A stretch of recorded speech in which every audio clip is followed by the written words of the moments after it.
This podcast episode was made possible in part with support from Sacred Rights, a project funded by the Henry Luce Foundation and the E. Rhodes and Leona B. Carpenter Foundation and hosted by Northeastern University. Sacred Rights is a project that supports public scholarship on religion and provides resources and networks for scholars of religion committed to translating the significance of their research to a broader audience. I recommend you learn more about Sacred Rights on their website at sacred-rights.org or find Sacred Rights on Twitter at sacred_rights.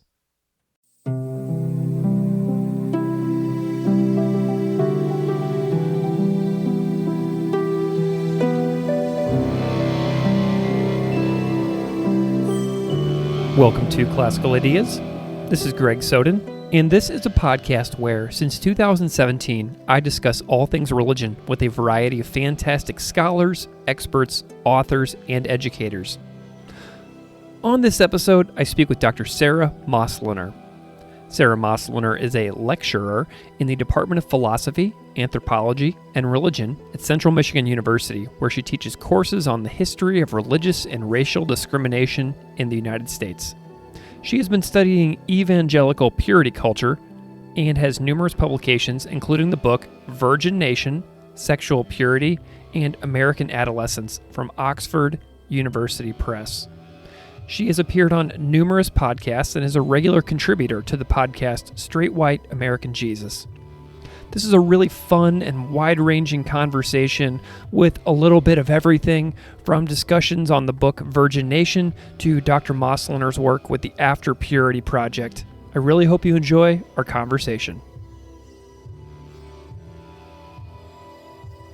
Dr. Sara Moslener, welcome to the show. Thank you so much for joining me today.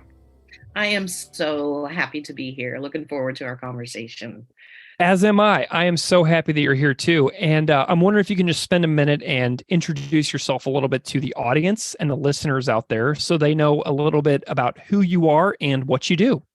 My day job, I guess you could say, is I am a lecturer in the Department of Philosophy, Anthropology, and Religion at Central Michigan University, which is in Mount Pleasant, Michigan, which is also the home of the Saginaw Chippewa Indian tribe and the ancestral home of the Anishinaabe people.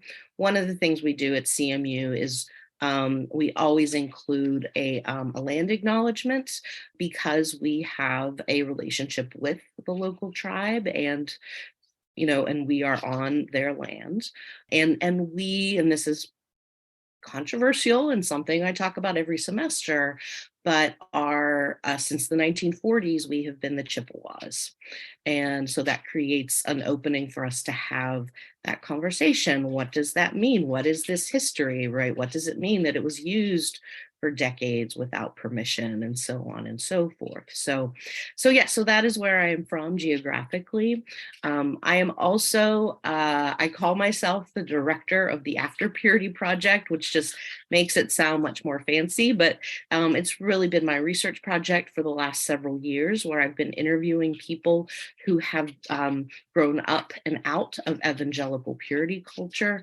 And this work has introduced me to topics I never imagined I would be spending time with, and that is topics like religious trauma, sexual abuse, and sort of all of the emotional and psychological labor that people have to go through when they leave a sort of a very conservative, tight-knit religious community. So that's where my brain lives. I love it. Well, I want to know a little bit about your pathway into your current work. You have a pretty interesting bio. I was on your website and reading about you on the Sacred Rights website as well. And I want to know a little bit about your backstory to kind of set the stage for where your scholarship is today. You have a title on your website that really grabbed my attention called From Pure Adolescence to Promiscuous Scholarship. So I'm wondering if you can just tell me a little bit about your pathway, maybe from like your youth and then into some important academic, turning points within your journey. Yeah. Okay, so to start from the beginning, I was raised in white evangelicalism, a very Calvinist form in the Midwest and Western Pennsylvania. So a much more intellectual and less populist form of evangelicalism, right? Today, I think much of what we see in evangelicalism is very populist, right? Mine was a little more subdued. But there was also this notion that education and thinking about, even about, especially about your faith, right, that was part of being a Christian.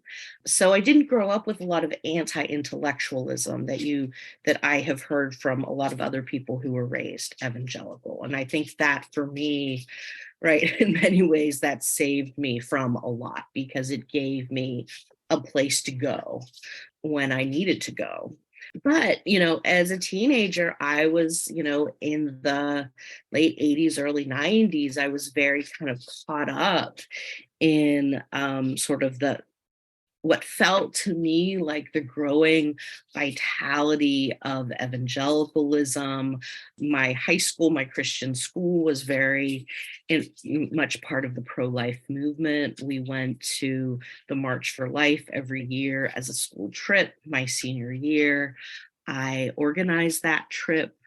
Also, my senior year, I wrote a letter to the editor in response to a news story about teaching abstinence only education. And there were sex educators in the public schools arguing that, oh, you can't teach abstinence only education. That's just impractical, and so on and so forth. And I took great umbrage Yeah.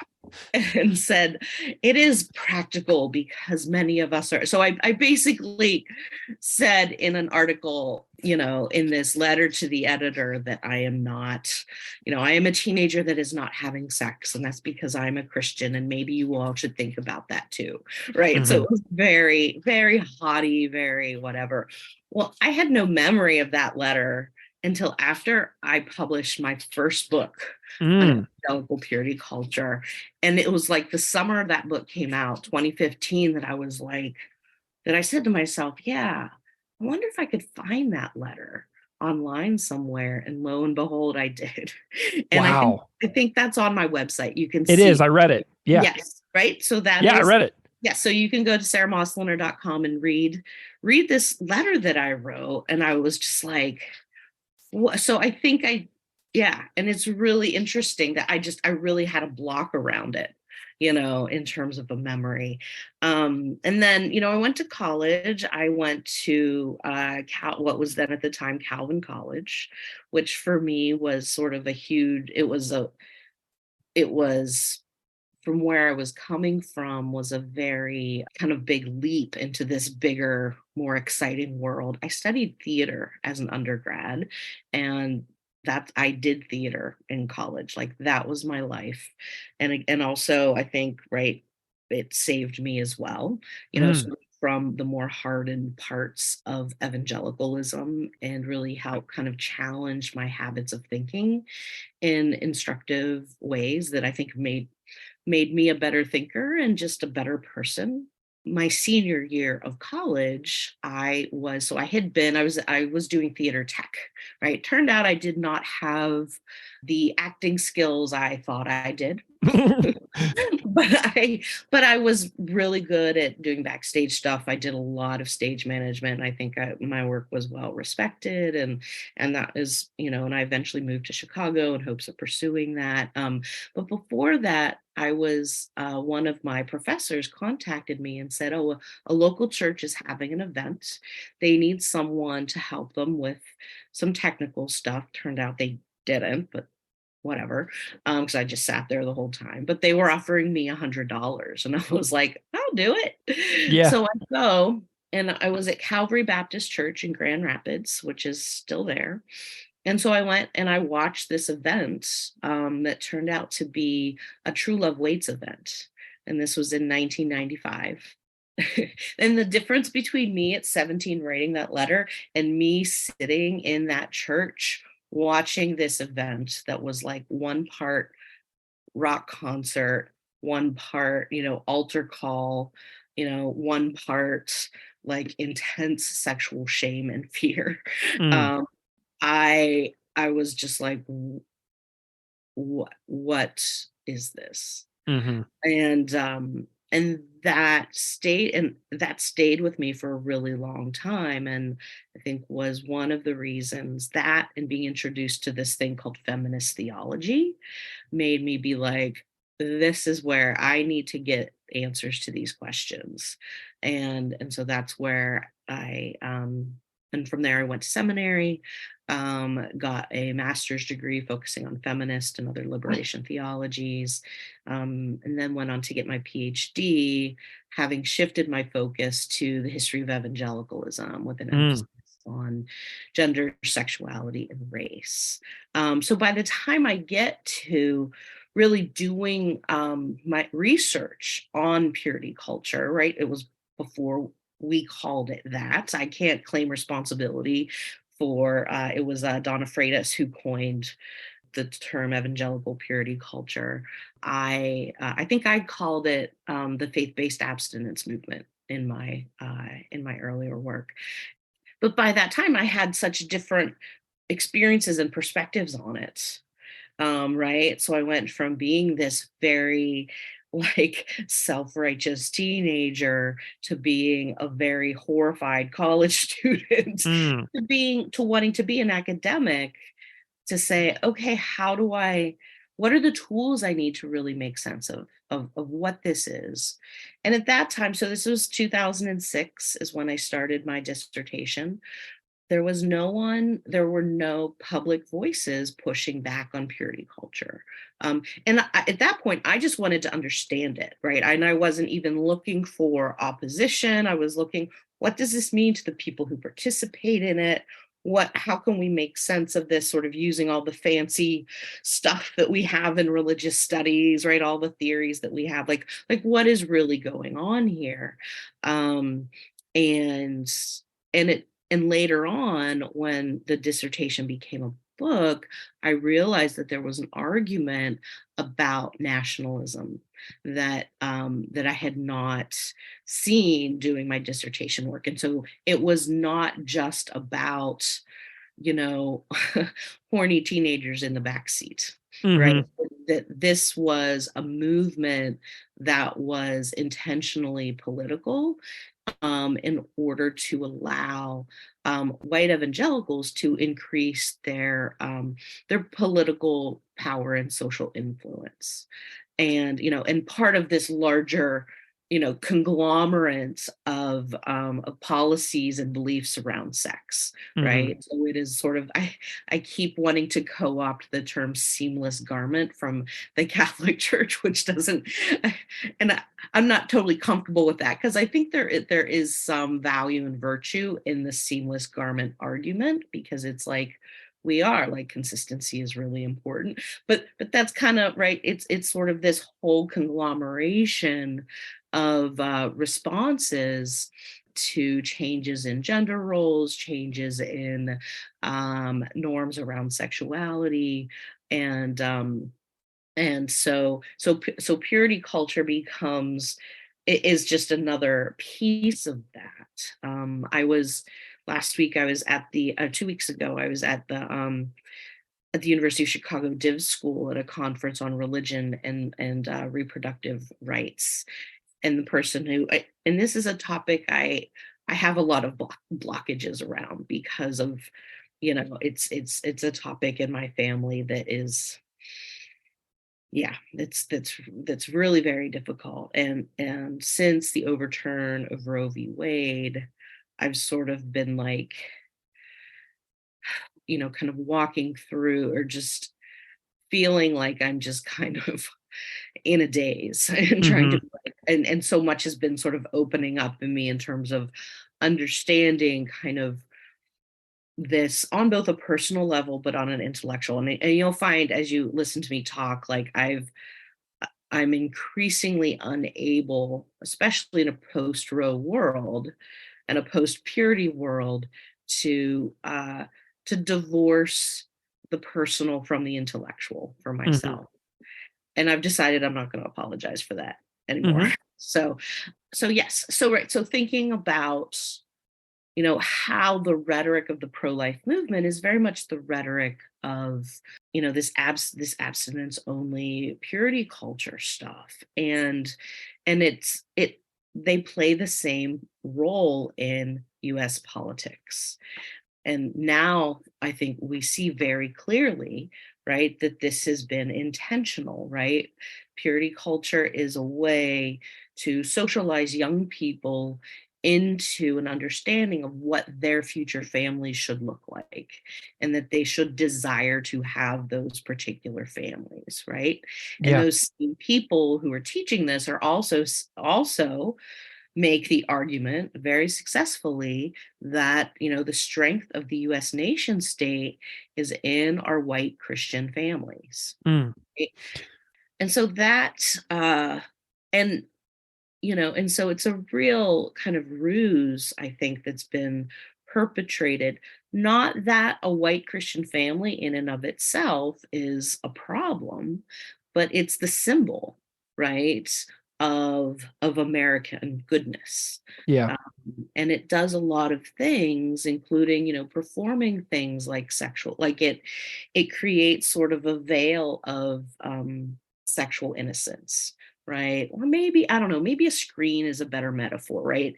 The white Christian family is sort of this screen that you can project onto it things like sexual innocence and racial innocence. And is that then is promoted as sort of as a national identity, right? Gotcha. Yeah. Yeah. Well, and I know that you mentioned your book a couple times, which came out in 2015, Virgin Nation, Sexual Purity and American Adolescence. What did you like about that process of adapting the dissertation into a book and then seeing that come into the world? Yeah. I think, I had a great advisor who taught me to think about finding a through line. And I really struggled with that with my dissertation. And I think in part because no one had written on it, right? I was writing on a topic that no one had written on academically. There was one person, and her book came out in 2011, I believe, which is good. It's called Making Chastity Sexy. And she was a professor at Wheaton at the time. So for anyone who likes to scratch down a bibliography during a Yeah. podcast interview. Christine Gardner's book, right? So hers was the first to come out. And you always learn like, oh, there's going to be other people studying what you study, but I didn't have like a corpus of work to go to and say, oh, well, what's my contribution going to be? What's my unique? And so I really didn't know how to do the work of, okay, well, why is this important, right? Aside from understanding maybe a certain experience of adolescent spirituality, like what else matters here? And so when I was, I don't remember when this was, but I was looking back over my interview transcript with the president, the founder and CEO or whatever of straight American Jesus. That's funny. Of Silver Ring Thing, which was one of the groups I studied, and in part because they're out of Pittsburgh, which is where I'm from. And so I had some connections, but they were also like True Love Waits. They had a national campaign.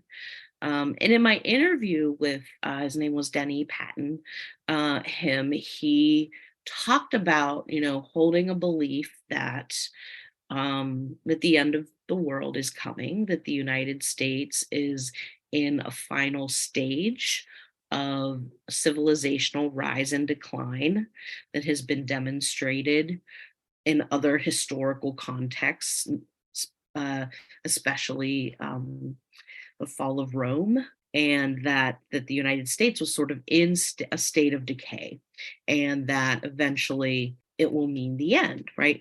And all this to say, like his primary concern was for saving kids, right? And that the purity, or the abstinence stuff was sort of the means to do that.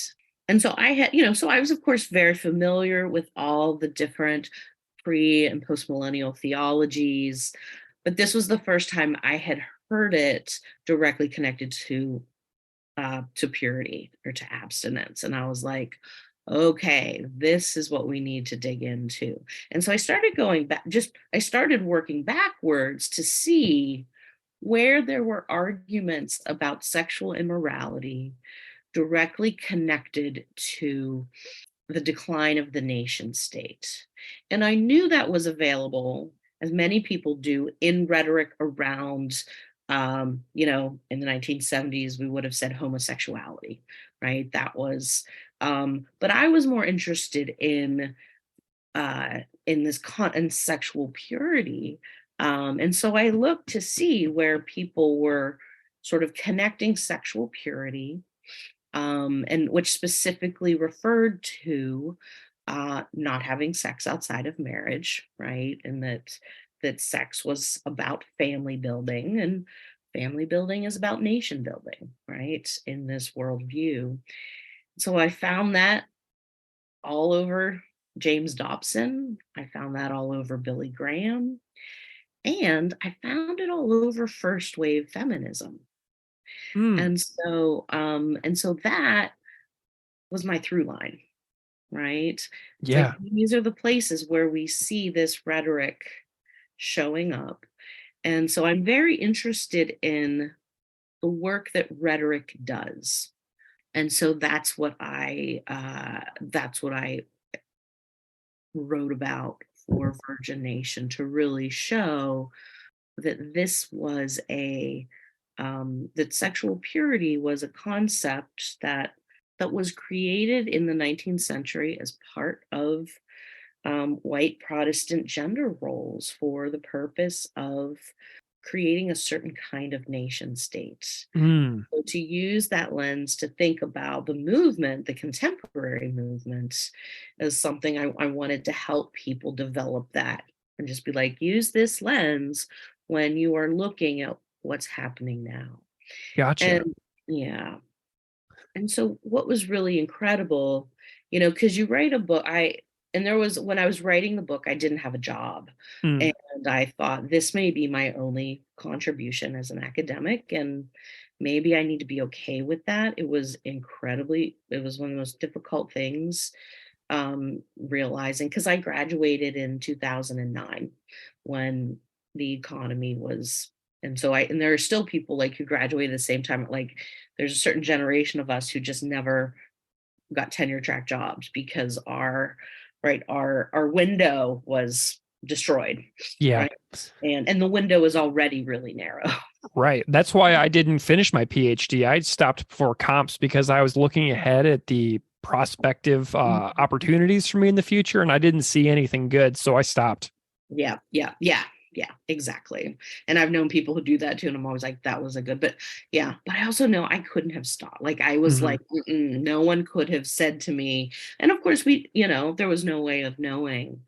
Um, and I knew nothing. I knew nothing about the job market. I just had questions I wanted to answer.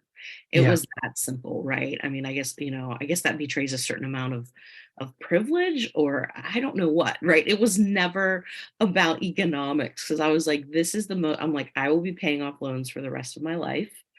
And if I'm okay with that, then I can do this, right? Yeah. And I was. But what was really fascinating is, so I wrote this book as an academic contribution, and just I wanted it to be respected. I didn't expect a lot of attention. And then when it got attention, people writing reviews, and people reading it who were not academics, and writing about it, and writing to me and saying, hey, we run we're mental health professionals. We have a library for people working through all this stuff. We're wondering, do you think your book would be an appropriate addition? And so but this idea that an academic book is going to be helpful for people working through what now I would call religious trauma, right? Hmm. I didn't have that language at the time. And And when that happened, like that summer, I was like, if I ever do anything else, it's going to be public facing work, because there is a public out there who needs to be heard, and who needs resources for making sense of their experiences. Amazing. Well, and you're still doing that. You're contributing to the field, like you're doing public facing work. I know that you work with Straight White American Jesus podcast, which is Yeah, a wonderful, fantastic absolutely. podcast. And there's Hmm. also a recent piece of scholarship that you put out with The Revealer titled Hmm. White Women's Bodies and the Dilemma of Purity Culture Recovery, emphasizing the recovery aspect, which I found really fascinating. And you kind of already went over some of the main turning points and details and the history behind all of it. And, I want to dive into this article a little bit. And something that I was wondering is like the promises that are made to draw youth in the US to purity culture. Can you give me a little overview about like what is said and done to draw youth's attention towards purity culture in the US like today? What's going on to like keep youth engaged in this movement? Yeah. So I was just talking to my sister this weekend, and she reminded me of Irma Kim Hackett, who is I believe she's a clergy person who's also a writer, but she named it Disney Princess Theology. Mm, And she wrote about it not just as sort of the work of romance, of sort of sanctifying romance. The promises of purity culture are that you can and should prepare yourself for Christian marriage. But there isn't necessary, and so they've created a set of rituals around this idea, and the first being, sort of a purity ring ceremony where you make a commitment to God, to your parents, right? Depends on the context, that you will not have sex until marriage, or you will maintain sexual purity. I think there's a preference, like the term sexual purity became preferred because it's so bendy. Right? hmm It means more than simply, right, you cannot have sexual intercourse, because they discovered that if they focused on sexual, and this is true, this came out in my interviews, they found that if they only focused on this thing called sexual abstinence, that people were like finding loopholes. and doing things and claiming they were still maintaining, right, their purity or whatever. So they changed it to sexual purity. And one person I talked to who worked for True Love Waits, she was like, we don't have to work at all to get girls to come and join into this, right? Because it works so well already with sort of the sort of misogynistic romanticization, right, of life. And saying, like, hey, this is everything, and really kind of couches marriage as like a form of salvation, right? And right, which is part of, which is sort of how fairy tale narratives work, right? The happily ever after, and is very explicit in putting that forward. And so they can, so they're, as evangelicals have done forever, right, using elements of popular culture, things that are already very powerful narratives and symbols, and then sort of framing it as as part of one's spiritual development. Taking a purity pledge was very much part of the sort of the spiritual journey of adolescence, right? Toward marriage, right? That marriage was the apotheosis of adolescence, right? So that is right. So that was the promise. hmm And that, hey, if you do all these things, right, and very, right, if you keep yourself as pure as possible and you get married, like you are, you're going to be blessed with a marriage that's free of emotional strife. You are going to you're going to have mind-blowing sex. Like this was also, this is why Christine Gardner's book was called Making Chastity Sexy, because it Mm-hmm. really is. I mean, they sort of used the promise of good sex to say, wait to have it, And I think because evangelicals, have become very self-conscious about being perceived as being sex negative. I mean, since the 1970s, there have been, marriage manuals for evangelicals who are, which are really fascinating to read and think about. So, so I think in many cases it was an easy sell, but what happened is that then not being sexually active became an even more an outsized component of Christian spirituality. And I knew that pretty early on in my research. I was like, so, the whole sort of sinner to saved narrative of evangelical Christianity has become part of is sort of the purity narrative. So it had sort of the thrall of romantic passion and excitement and anticipation, right? But also the thrall of of evangelical of spiritual salvation, right? And like that's such a powerful thing. And just sort of in terms of its affective weight. And yeah, it just in the 90s and 2000s just, kind of grew into a cultural force. There's the article is really interesting in the fact that it talks about backlashes to purity movement.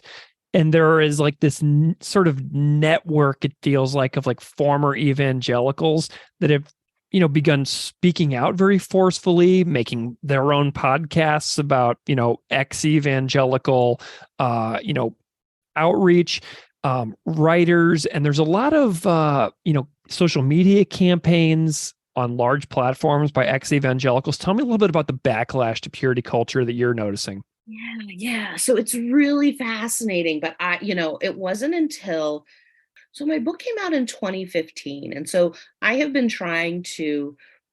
what I've been doing, I think since I'd say 2013, is tracing the backlash Mm-hmm. and seeing where it's coming from. And one of the more prominent people for this group we now call evangelicals to start this, two of them were Rachel Held Evans.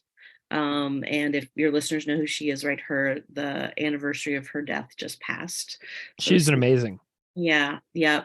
So both her and Sarah Bessie, and people like Elizabeth Esther, right? These white evangelical women who were sort of on the border of it and raising questions, like coming from a feminist perspective. But before that, there were Black women like Dr. Brittany Cooper, who grew up in a white Southern Baptist context and in Mississippi, and who also was totally pulled into True Love Waits because she saw that's what that's what the white girls were doing, and she was very she knew she wanted to graduate high school, she wanted to go to college and to graduate school. Like she knew she was an intellectual at a very young age, and she wanted to make sure she had every opportunity. And so when she saw that this purity thing was something that the white girls in her school were doing, she was like, yeah, that's me. I'm going to do that. I'm just going to, forget about all this other stuff. And she has a gorgeous essay called Grown Woman Theology, where in the midst of this, her grandmother sits her down and is like, let me tell you a couple things. Right. And so I think and so that conversation was happening even before white evangelicals were talking or having this conversation. But what really kind of got things into the public was not an evangelical, but a young Mormon woman named Elizabeth Smart, who people will recall she was the 13-year-old who was abducted in Salt Lake City, Utah, by a self-proclaimed Mormon prophet. She was She was held captive for 9 months. She was raped. And in 2013, she talked about, she now runs an organization uh, advocating for people who come out of sex trafficking, right? Helping people work through those experiences. But she said that when she was being held captive, she remembered what she learned in her church about sex. And that is, when you have sex before you're married, you're like a chewed up piece of gum. Mm. And and if you which and no one wants a chewed up piece of gum. So this was her response after she was assaulted, right? And she said, this is one of the reasons why I didn't really make an effort to escape, because she really felt like the value of her life held nothing, right? And she's right. And she is a good Mormon woman, right? She is still, but when she said that, evangelicals were like it just sort of hit the evangelical consciousness, and especially people on the edges of it. So people like Rachel and Sarah and Elizabeth Esther were like, oh, yep. And so that's really when the conversation got started. Um, but since then, it has been a never ending like flood. Like I just stopped being able to keep up. There was a time Yeah. when I was trying to like download and organize any blog post, article, or whatever. But it just became so much. And I was like, I don't know what to do. um, and this was, and so it wouldn't be so right. So in 2016 is I think when the nomenclature of evangelical gets introduced, right? And right away I was asking people like Chrissy Stroop and Blake Chastain, like, hey, my hunch is that this is, a pretty like uh the overlap here in the Venn diagram is almost exact in terms of people talking about problems with purity culture and this evangelical thing. And that's right. And that's certainly what has borne out in my research, right? And so part of my research is thinking about um, this thing called that we're calling the group we're calling evangelicals, who they are, why people leave, what happens after that, and sort of the kinds of things that people have to sort through. And so, right, so I sort of think of like, evangelicalism as this big umbrella, and then there's all these little things, and purity culture is a big part of that. It's sort of the rain hat that you wear under the umbrella, I guess. Yeah. Another aspect that I think is under discussed with regards to purity culture is the racism aspect, which I think that your article does a really good job of shining a light on, because I had never really put that together myself. Whenever I've read about purity culture and evangelical movements, I never thought really about racism. So there's this aspect where like the white Protestant women are sort of put on a sexually pure pedestal as models of piety and the inherent racism in that. And it was called out by like Sojourner Truth and others in your article, which I thought was really interesting. Tell me a little bit more about the racism and white supremacy aspect and how it's disguised as Christian virtue, because I thought that was so fascinating. Yeah, right. And again, this is an argument you can take back to the 19th century, and the way that the the ideal, this notion of ideal womanhood was established as a racial ideal, and one that only white women could access or claim as their own, right? Now, of course, ideals are never reflections of what is real. Um, and of course, this was at a time when there needed to be a sense of because even in the North, where you're going to have an abolitionist movement, um, there were a lot of white people who were not abolitionists and needed to um, somehow make slavery palatable, right? Whereas in the South, you have people who are just all out ready to fight for it, right? And one of the ways of making it palatable was uh, to idealize white womanhood as being valuable to to the nation, right? And there was a lot of sort of nationalistic imagery and narration around the role of white womanhood that basically said so. If in contemporary purity culture we talk about the white American family, right? The white evangelical family in the 19th century, it was white women. Okay, so playing the same role, but this is the emphasis because again, white women were then perceived as playing a role in nation building, right? When in fact the nation was being built by people whose bodies were being exploited, right? And so we need to sort of think about the context in which these ideals around womanhood were developed, and they were developed to counterbalance the cruelty of slavery, right? And to sort of provide like a, again, like a screen, right? Here's a screen that we can project anything we want to, and don't look over here. Mm-hmm. Right? Oh, and look at these white women who are doing this, right?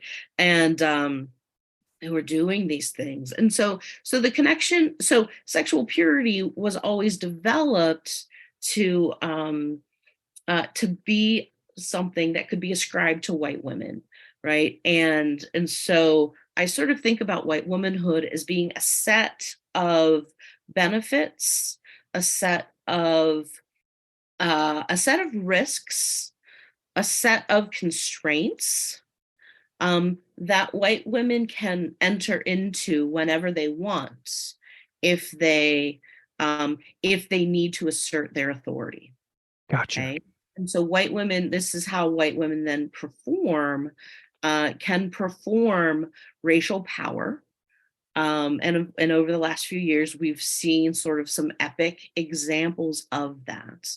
And and this goes back to the idea of connecting sexual purity to white womanhood, because sexual purity means that you are morally above reproach, right?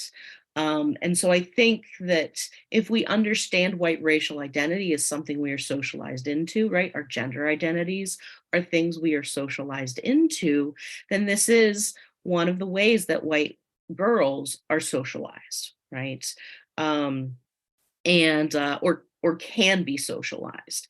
Um, and so that is the through line I am currently trying to trace, right? And thinking about and that the next step in that through line is racial terror lynchings. And this is again where we see the prominence of white women's sexual purity, right? That needs to be defended at all costs.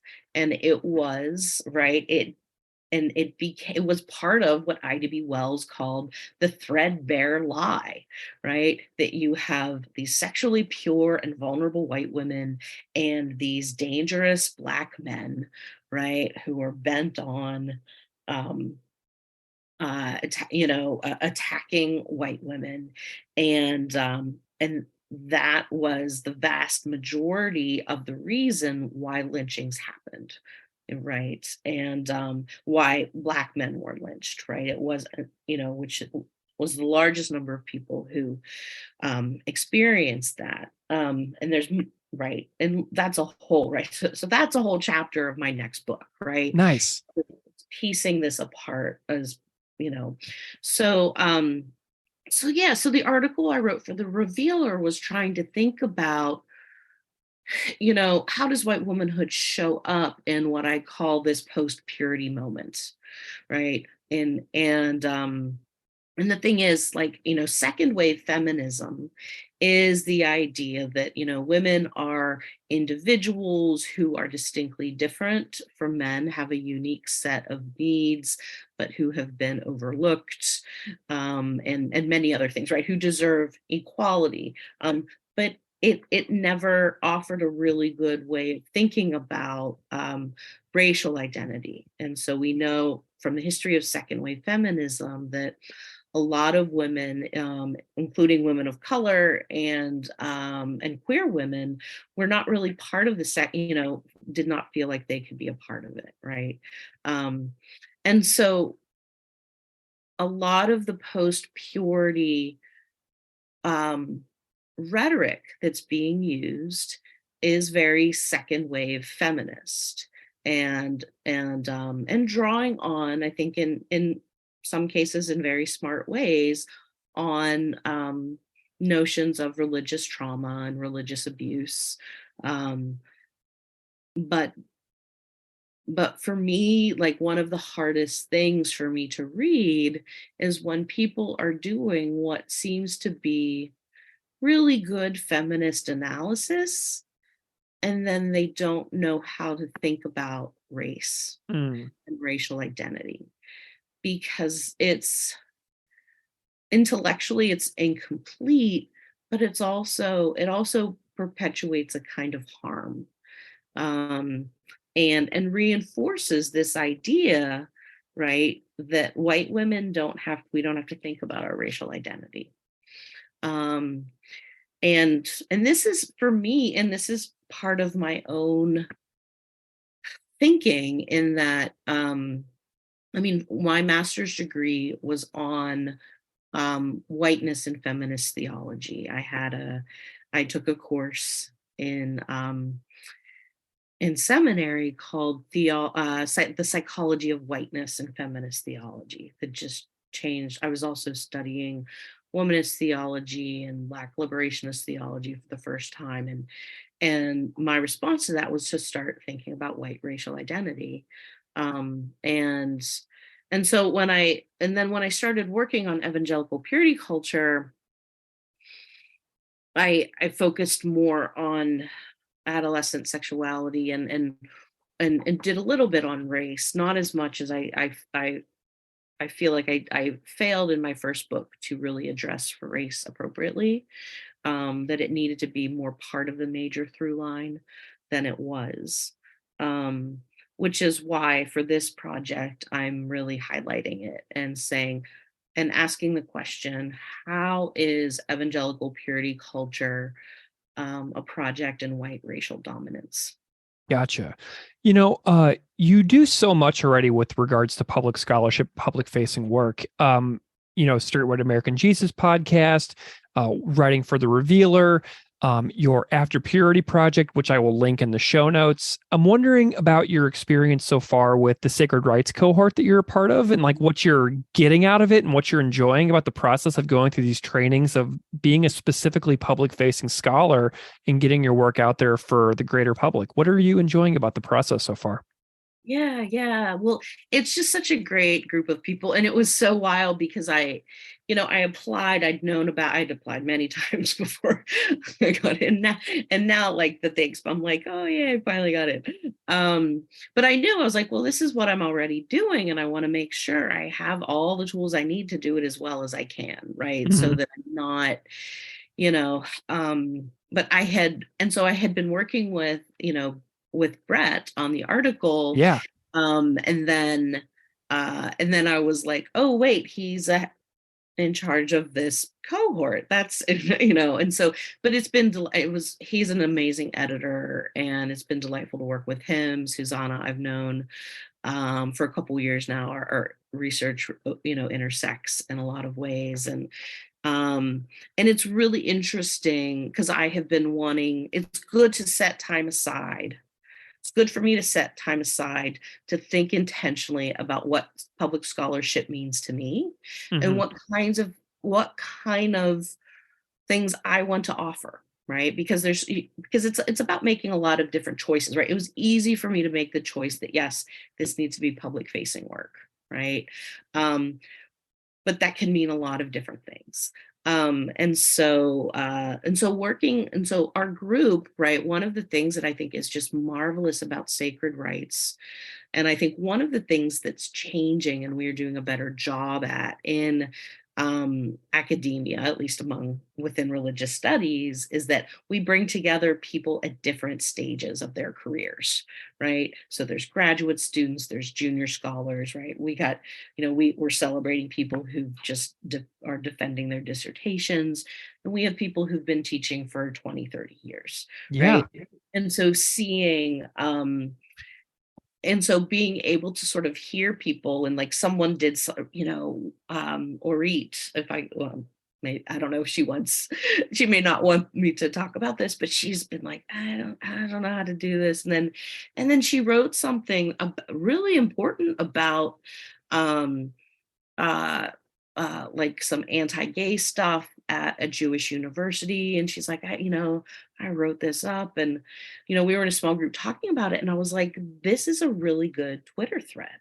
Mm-hmm. It's informative, right? It's clear, it's direct, and it's just giving you information. Like, this is it, right? This is and just sort of being able to help people realize, like, you have a contribution to make, right? This is what I read Twitter for, to read these things, right? This is, as much as we can say about social media, right, it's still helpful for that kind of stuff. And so I get excited, and I get excited when other people kind of are discovering what they can do, and just being like, look, we don't have to be stuck in a world of other academics where all of our energy goes towards monitoring our own ego crises, right? Because that's so much of what it is. And so when you're doing public facing work, for me, a lot of that goes away.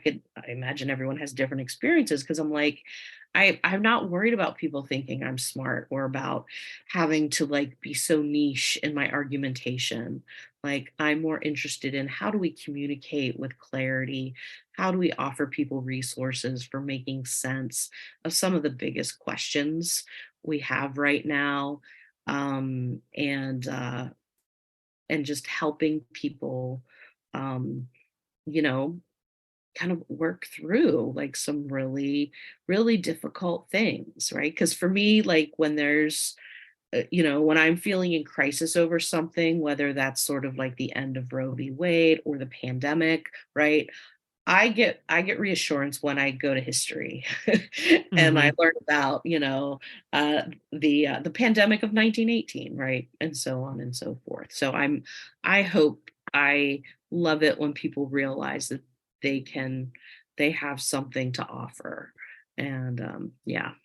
Well, Dr. Sara Moslener, I have loved learning about your work, your fascinating life story, your book, Virgin Nation, your recent article, White Women's Bodies and the Dilemma of Purity Culture Recovery from the Revealer. We have covered so much ground. I am so grateful to you for your time and your energy in this conversation. Where can people find you if they want to know more about what you do, and get in touch maybe and follow along? Yeah. So the best place, so I am still pretty active on Twitter. Um, and so you can find me at Moslener Sara, because I didn't know how to make a Twitter handle. But I am the After Purity Project on Twitter. The other thing, so I'm starting to write more on Substack, so you can find me on the After Purity Project on Substack. Love Substack. They have a great podcasting platform too over there. Yeah, so that's the best place to go to find me. Amazing. Well, thank you so much. It's been a real pleasure having you today. Thank you.